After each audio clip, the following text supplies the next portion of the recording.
આપનું સ્વાગત છે એક આવા જ નવા વિડીયોમાં। આજના વિડીયોમાં આપણે શીખીશું ડેડ ટેસ્ટર દ્વારા પ્રેશર ગેજનું બેઝિક કેલિબ્રેશન। હવે આપણે જોઈશું ડેડ ટેસ્ટરની ડ્રોઈંગ। ડેડ ટેસ્ટરની ડ્રોઈંગ આપ જોઈ શકો છો તે પ્રમાણે તેમાં ડેડ ટેસ્ટ, તેમાં વેટ, તેમાં ટેસ્ટ ગેજ, તેમાં લિમિટ સ્ટોપ, તેમાં વાલ્વ, તેમાં platform, cylinder, piston, handle, plunger, oil વગેરે જેવા સાધનોનો ઉપયોગ કરવામાં આવે છે અને આ ડ્રોઈંગ ખૂબ જ સરળ અને સાદી છે। હવે આપણે જોઈશું તેનો પરિચય। પ્રેશરની સાચી રીડિંગ ચકાસવા માટે તેની કેલિબ્રેશન હોવું જરૂરી છે અને આ ડેડ ટેસ્ટર સૌથી સચોટ કેલિબ્રેશનનું ઉપકરણ છે। આપણે જાણીએ છીએ તે પ્રમાણે ડેડ ટેસ્ટર એ ખૂબ જ સચોટ કેલિબ્રેશનનું ઉપકરણ છે। હવે તેના જરૂરી સાધનો। ડેડ ટેસ્ટરના જરૂરી સાધનોમાં pressure gauge, dead tester, column એટલે કે માધ્યમ, વેઇટ શીટ એટલે કે કિલોગ્રામ અથવા PSI નો ઉપયોગ થાય છે। હવે તેનું કેલિબ્રેશન। ડેડ ટેસ્ટરના કેલિબ્રેશનની પ્રક્રિયામાં 6 સ્ટેપ છે।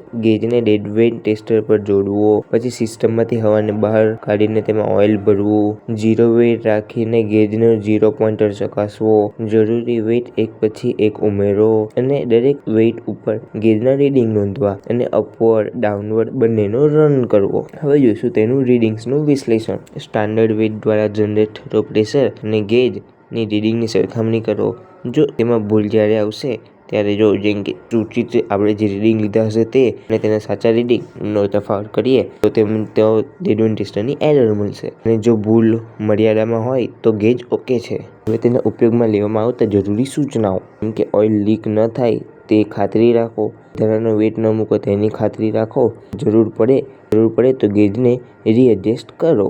તો વિદ્યાર્થી મિત્રો, તમને વિડીયો ગમે તો લાઇક, શેર એન્ડ સબસ્ક્રાઇબ કરજો।